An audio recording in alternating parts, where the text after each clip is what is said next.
شركة سما والعافية نهار تلاقينا شركة سما والعافية وقمران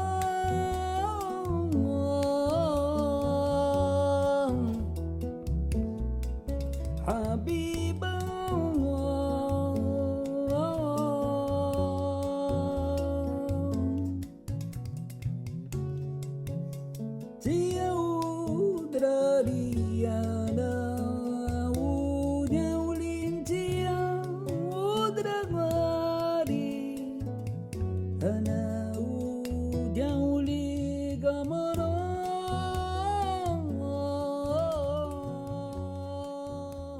Je m'appelle Ali Gomrani, je suis originaire de Toulouse et je suis venu m'installer ici dans la montagne après mon accident parce que j'étais fan de montagne et de sport de montagne et je me suis dit qu'en me rapprochant de cet univers, je pourrais retrouver des activités de pleine nature.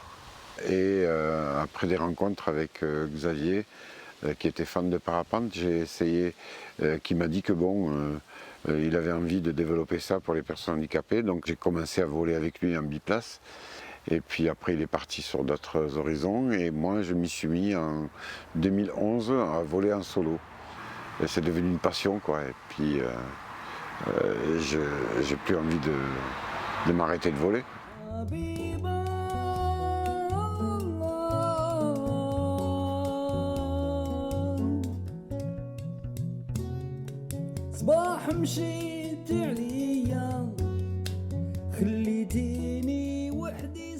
Ce qui nous amène dans ce ciel-là avec les copains, c'est qu'à un moment, on laisse le handicap au sol.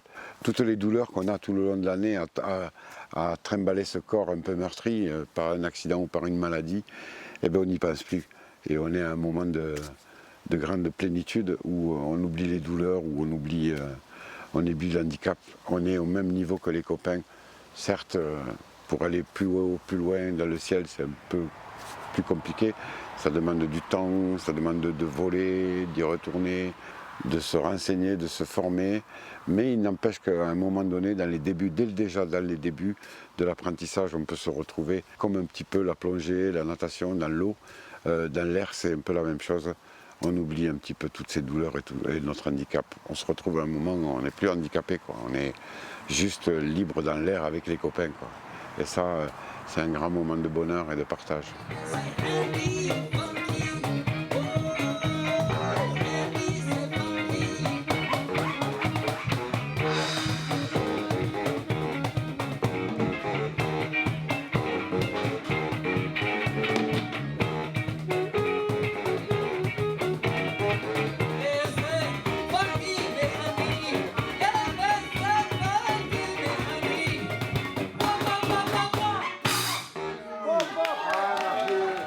Là, on a mis la barre assez haut.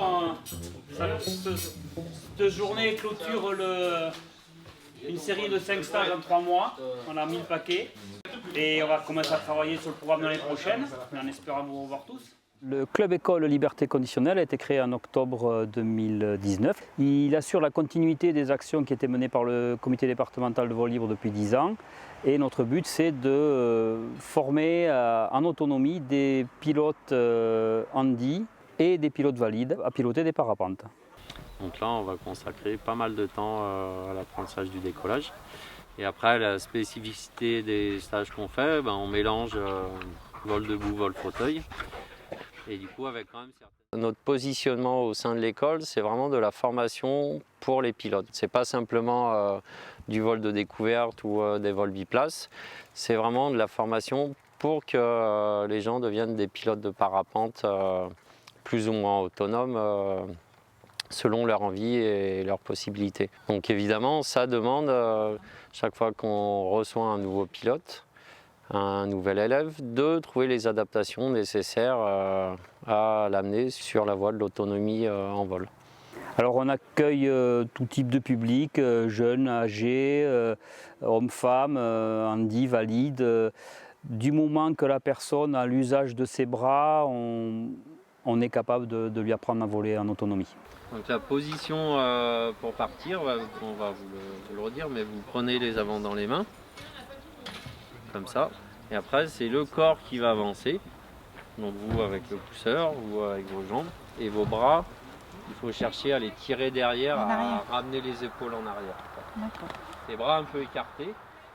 Pour les amener à voler seuls, il faut quand même une certaine capacité motrice au niveau des membres supérieurs et une certaine compréhension à l'écoute des moniteurs, au niveau de la radio, des consignes qui sont données.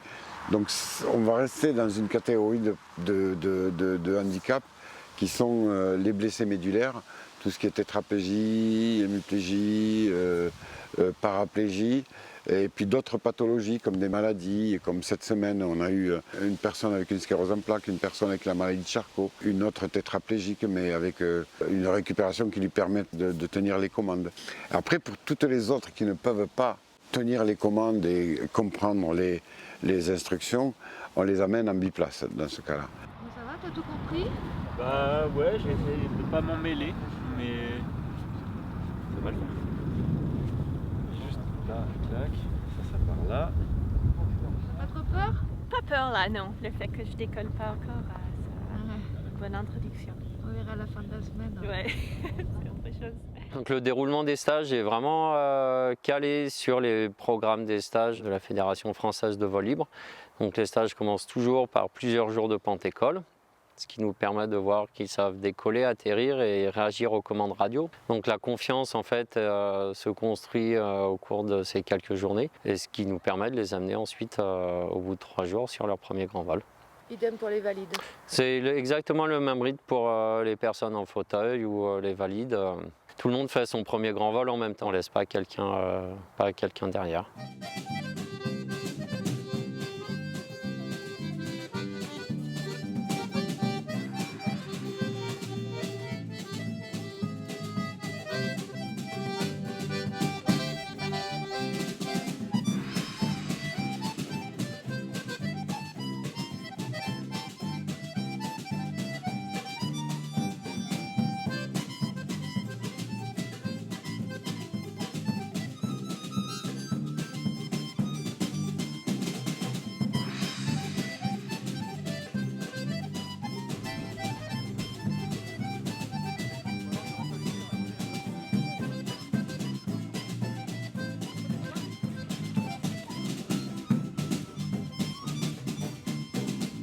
La particularité de notre assos, c'est d'offrir et la formation et l'accueil, hébergement, nourriture.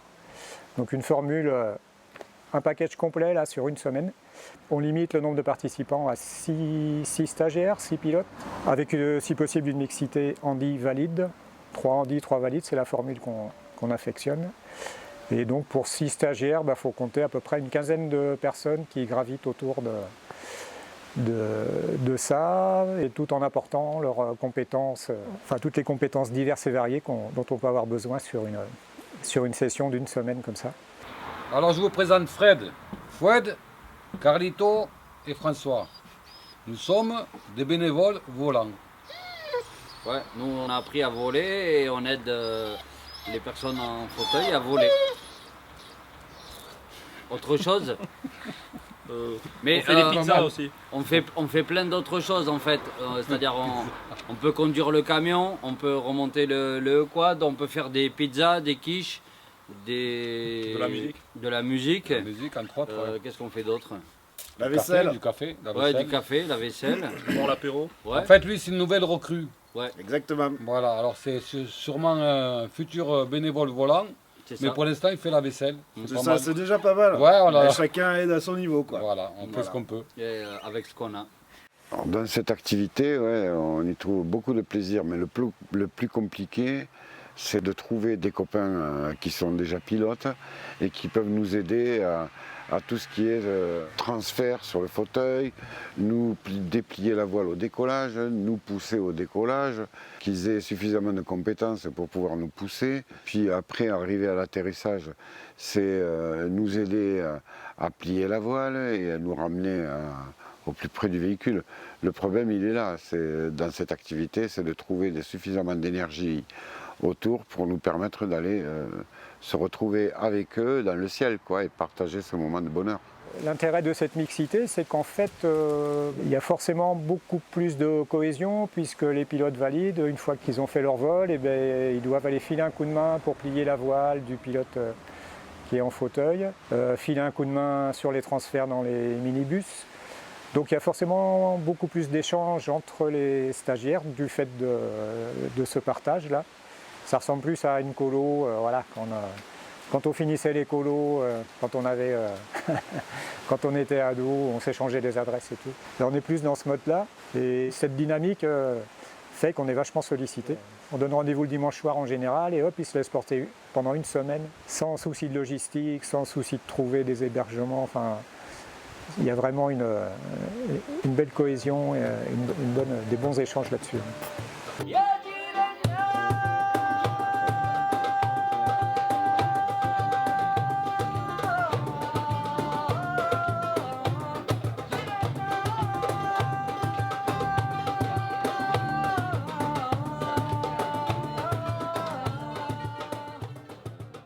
J'ai pas du tout eu le sentiment d'être lésé.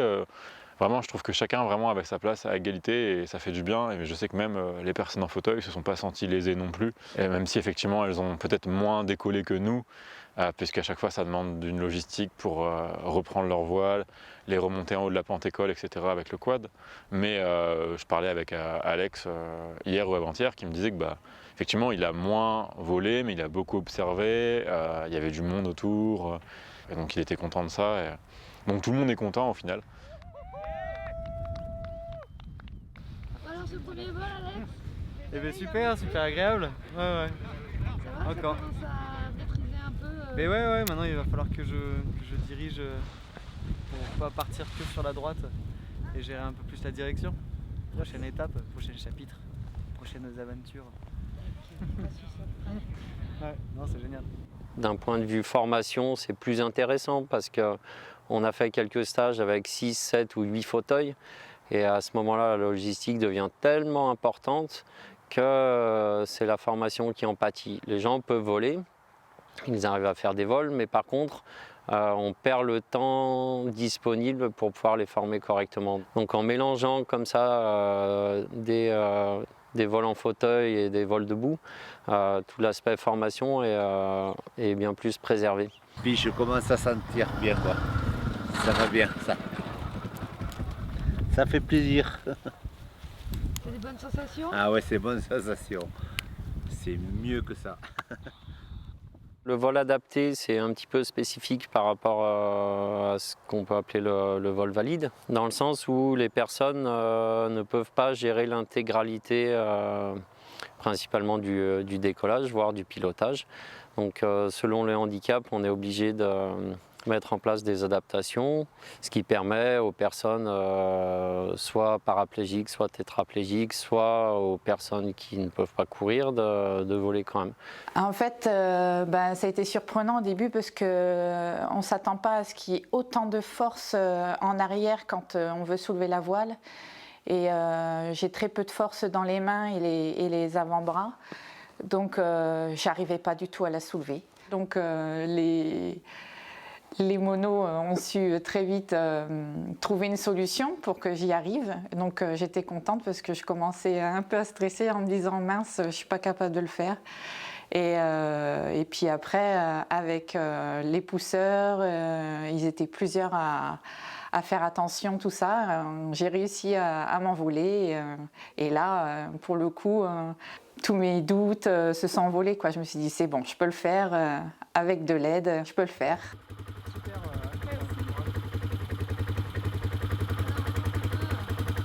Je suis plein d'émotions là. Je vais refaire encore mieux, tu vas voir.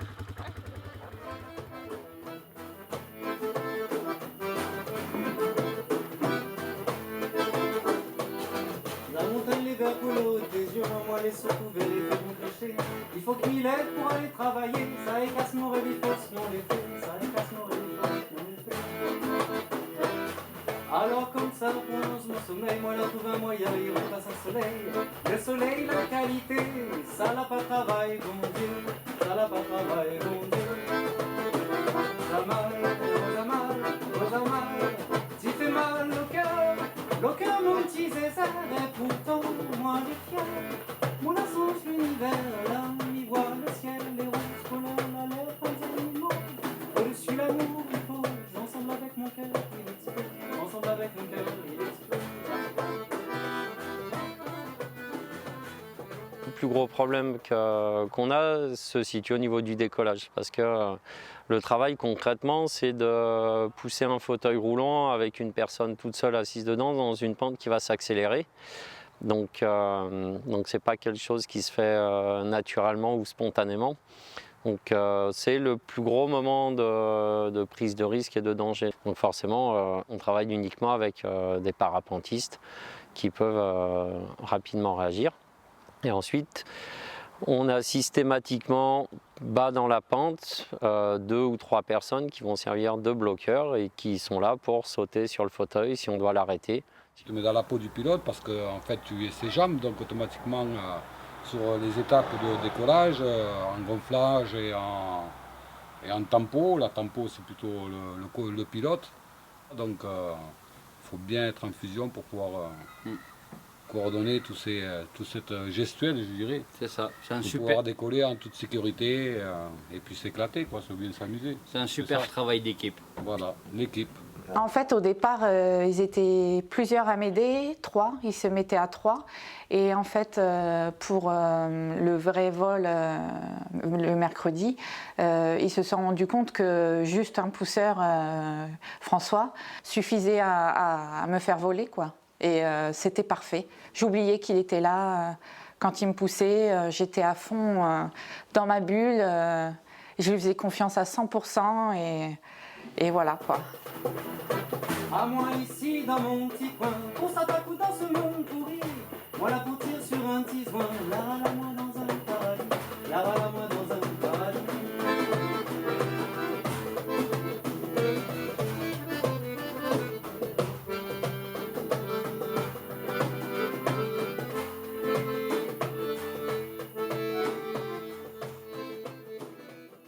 Oui, c'est important d'avoir une relation de confiance parce que ça fait peur quand même, parce qu'ils ont entre parenthèses notre vie dans leurs mains et oui, c'est important pour qu'on soit zen et qu'on puisse voler, quoi, parce que sans ça, c'est pas possible.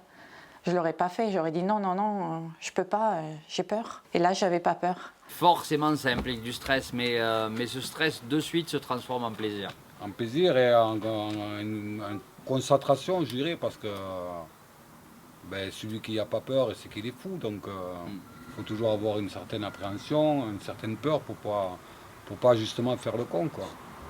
Et ça devient donc une concentration totale.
Eh bien, merveilleux, incroyable. Ça sent vraiment tout petit, même si Même si on peut penser s'y être préparé, etc., se retrouver tout seul là-haut, vraiment ballotté par les vents, on se retrouve dans une main qui n'est pas la nôtre et pour le coup on se fait tout petit à jouer de la nuance pour se faire discret là-haut.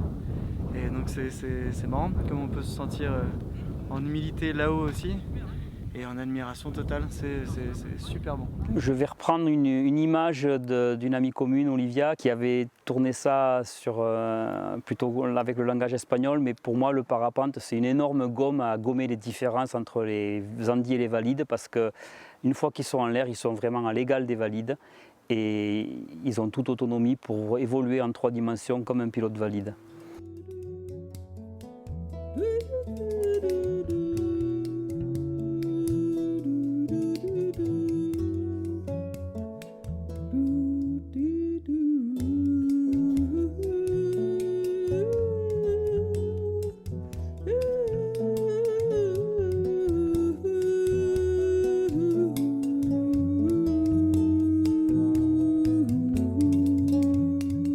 Tellement beau l'air.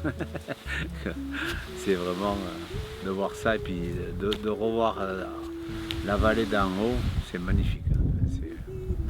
C'est quand même extraordinaire. Voilà, ça fait chaud au cœur. Pour nous, c'est sûr qu'il y a de l'empathie, il y a de l'émotion, plus qu'avec un pilote valide, parce qu'il faut s'adapter, trouver des petites astuces pour faciliter le pilotage, pour déstresser, parce que c'est quand même une épreuve quoi, de décoller en étant en fauteuil.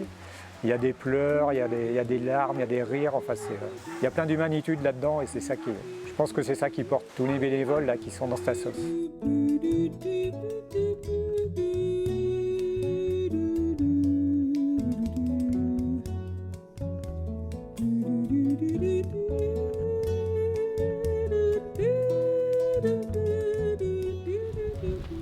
Je sais pas quoi penser là. C'était trop bien. Bon, c'était quoi les sensations? Eh ben, j'étais hyper concentrée sur tout ce qu'on me disait. Et, de voler, c'est magique quoi. T'as vu maman ce qu'elle a fait? T'as vu? Qu'est-ce que tu as fait? Tu m'as pas regardé? Si, je t'ai regardé. C'est une expérience magique à vivre et je le conseille à tout le monde. Là, il n'y avait pas de barrière, c'était pas le handicap, on l'oubliait. Ils se sont très vite adaptés, à aucun moment on s'est senti jugé ou être un poids pour eux. Et j'ai encore envie de faire plein de choses pour le coup. Et j'ai vraiment envie de continuer le parapente parce que j'adore ça. J'adore voler et j'ai hâte de tous les retrouver. J'ai hâte de continuer, j'ai hâte qu'ils m'appellent pour me dire « Albine, il y a un stage, ça t'intéresse ?» Ouais, j'ai hâte. Moi, j'aime beaucoup ces stages parce qu'on vit ensemble toute la semaine. C'est des stages où la journée ne se termine pas à 17 h quand on a fini de voler. On vit systématiquement ensemble toute la semaine. Et donc on a des rôles qui sont très définis, qui sont très structurés. Mais ça ne veut absolument pas dire qu'il y a un rôle qui est plus important que l'autre, parce que si on enlève une personne, en fait, toute la machine s'écroule et ça ne fonctionne plus. Et du coup, peut-être le côté vie en collectivité et travail en commun, c'est peut-être ça qui m'intéresse bien, ouais, de voir que tout seul, en fait, on n'est pas grand-chose. Et du coup, chacun construit l'édifice, quoi. Enfin, ça, ça c'est pourri, mais c'est pas grave. Oui, mais c'est fort.